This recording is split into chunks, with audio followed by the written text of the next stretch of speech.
Buenas tardes a todos y a todas. Antes que nada, pues expresar mi agradecimiento a los organizadores del Congreso y también decir que es un placer y un honor para mí el haber sido aceptado como ponente en el mismo. Mi ponencia girará en torno a título que vemos ahí en la diapositiva: habitar la frontera ceutí entre el multicomunitarismo y el transculturalismo. A nivel sociocultural, la diversidad cultural ceutí data de siglos. Sin embargo, la mala gestión de la misma tuvo como principal víctima una de las comunidades mayoritarias, que no es otra que la árabo-musulmana amazigh parlante, que constituye casi el 40% de la población. Una comunidad cuyos índices de analfabetismo, paro y natalidad son altísimos y un nivel socioeconómico y cultural muy bajo. Si nos fijamos en el mapa de Ceuta, podemos ver tres zonas: una blanca en blanco, otra en rojo y otra en azul. La zona que está en rojo, pues, es donde habita la gran mayoría árabe-musulmana ceutí, cuyo porcentaje de pobreza, como vemos, supera, bueno, casi llega al 80%, mientras que en la otra parte de la ciudad, es decir, en la parte blanca, ni siquiera llega al 5%. Está el nivel de desigualdad entre ambas partes de la ciudad, que en un periódico digital llegó a titular que Ceuta no es una ciudad para musulmanes. Empiezo también primero subrayando algunas premisas que nos valdrán eh, a lo largo de la ponencia que voy a presentar. La primera premisa es que los fenómenos sociales acaecidos, como veremos más adelante, no son exclusivos de Ceuta, sino también eh, forman parte o se dan también en entornos fronterizos similares. La nomenclatura que hemos preferido utilizar es la de Boaventura de Sousa Santos, que cuando habla de comunidades dice que hay dos tipos: la fortaleza y la ameba. En la primera categoría, es decir, la fortaleza, se subcategoriza a su vez, dando como resultado una comunidad mayorizada, hegemónica, agresiva, fortaleza, excluyente y ofensiva. Y el segundo subgrupo, también fortaleza, también agresiva, también excluyente. Sin embargo, lo que la diferencia de la primera es que es minoritaria, es exteriorizada y es defensiva. Ambos subgrupos, en confrontación al segundo, que es el ameba, que representa la mayoría de la sociedad saudí, es inclusiva, es aminorada e inferiorizada. También optamos por el uso de las dos abreviaciones CAPC y AMAD para designar a, a los grupos que conviven en la misma, los grupos mayoritarios. Por una parte, el CAPC sería cristiano agnóstico peninsular castellano parlante, y el segundo grupo mayoritario también, el árabe musulmán de parlante. Esta noción de frontera social o simbólica ha sido producto de un fascismo social. Esto es, Boaventura, en alguna declaración, alguna vez dijo que vivimos en sociedades políticamente democráticas, socialmente fascistas, en las que eh, hay unos ciudadanos que son tratados como no ciudadanos, en la otra edad, y hay no ciudadanos que son, que en este caso, inmigrantes o personas extranjeras, que son tratados como peligrosos salvajes. Como se puede ver perfectamente, es un régimen social de relaciones de poder extremadamente desiguales, que concede a una de las partes un poder de veto sobre la vida y el sustento de la parte más debilitada.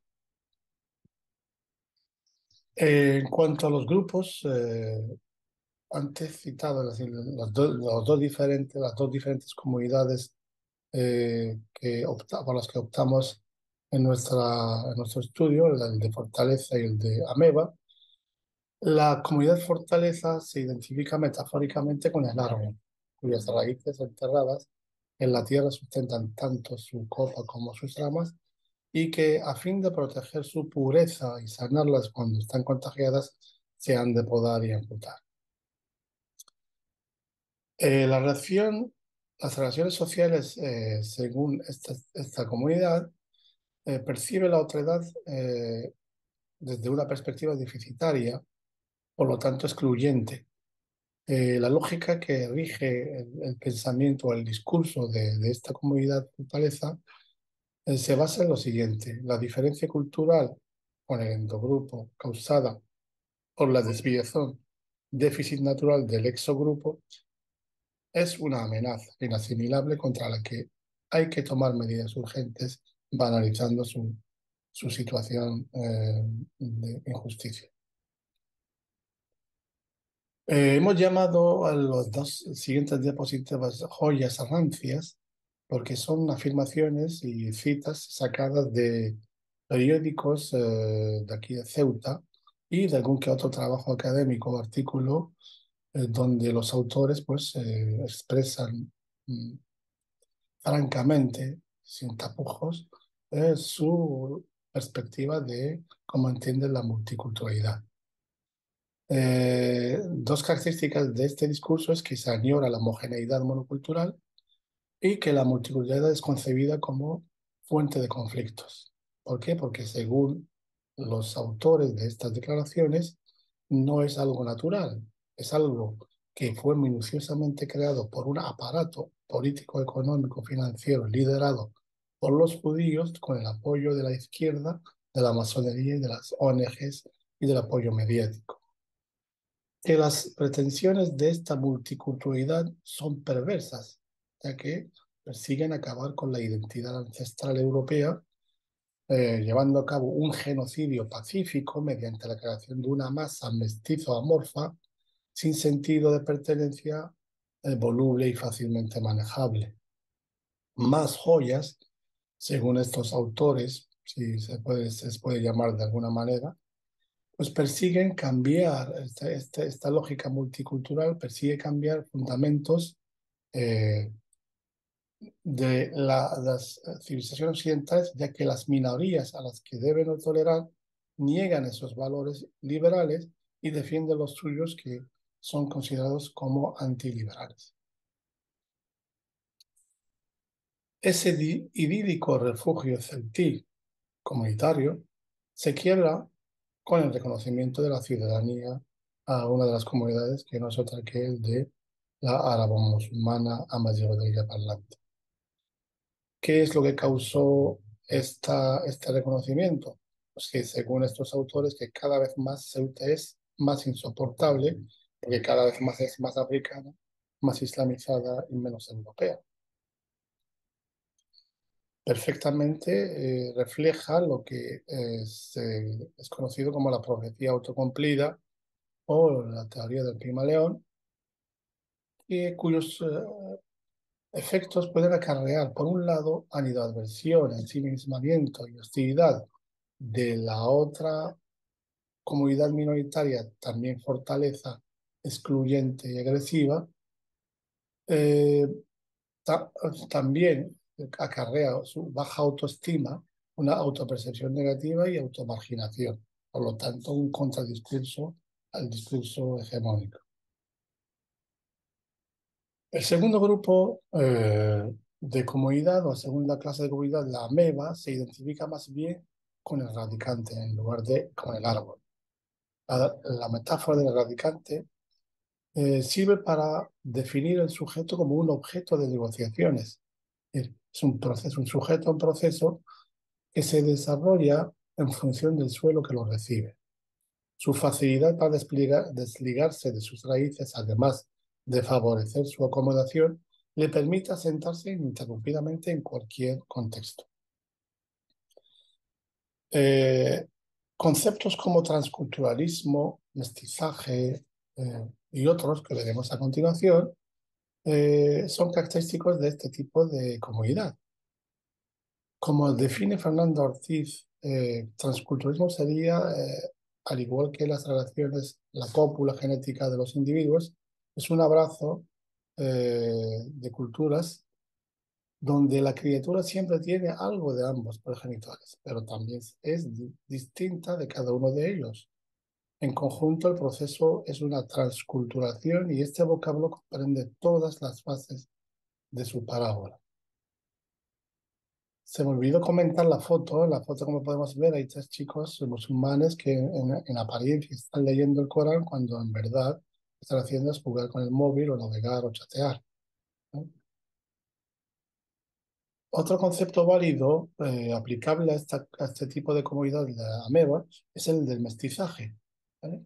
Dijimos al principio en una de las premisas que lo que acontece en Ceuta acontece también en otros contextos similares en zonas fronterizas, como son pues, la transculturación cubana, la hibridación mexicana, el hibridismo australiano y la caribeñación de Martinica. Estos modelos o paradigmas son algunos de los paradigmas periféricos cuyo denominador común no es otro que el de normalizar su relación con el centro, pensando la mezcla como un proceso productivo dinámico e inacabado. El mestizaje y el esfumato, conceptos de militancia antifortaleza, su función principal es la de debilitar el centro. La foto que ven fue cedida por un cineasta y fotógrafo marroquí en una pasarela que se llevó a cabo en Casablanca y ahí vemos el mestizaje o la controversia o el transculturalismo antes citado. Si el esfumato crea un espacio de encuentro entre inteligibilidades diferentes, el mestizaje destruye la lógica que rige cada una de estas últimas para reconstruir otra irreconocible y, por tanto, blasfema. La siguiente foto también refleja fielmente lo que llevamos diciendo de transculturalismo. Es una mujer musulmana que está rezando por algún familiar, miembro o un amigo, compañero, vecino, cristiano, y esa simbiosis refleja lo que hemos dicho anteriormente. También en una de las reuniones que tuve con algunas madres y padres ceutíes, una madre en referencia al colegio de su hijo, me dice, me dijo, mi hijo estudia en un colegio cristiano y al principio el niño me decía, mamá, en el cole recita el Padre Nuestro y yo lo repito con ellos. Entonces yo le dije, mira, hijo, cuando ellos estén diciendo aquello, tú en tu corazón, es decir, en tu interior, recita versículos del Corán. Estos modelos o paradigmas citados habitan la frontera. Por lo tanto, la comunidad ameba habita la frontera. ¿Por qué? Porque haciéndolo privilegia la sociabilidad. ¿Cómo lo hace? Pues primero haciendo experimentar los márgenes sin sufrirlos. Habitar la frontera permite el uso selectivo de las tradiciones, crear nuevas formas de sociabilidad, debilitar la verticalidad jerárquica ya que el centro se queda lejos y como espacio mal cartografiado, las relaciones se descolocan con normalidad. Se valora, por lo tanto, la mismidad, incluyendo a los extraños como si de sus miembros se tratara. Como conclusión, los valedores del paradigma ameba, oponiéndose al desencuentro comunitarista y al jactancioso e indolente multiculturalismo carnavalesco del cuscús, abogan por un encuentro transcultural donde se celebre la diversidad y a la vez se denuncien todas las injusticias y desigualdades. Y con esto agradecerles su atención. Muchísimas gracias. Shukran.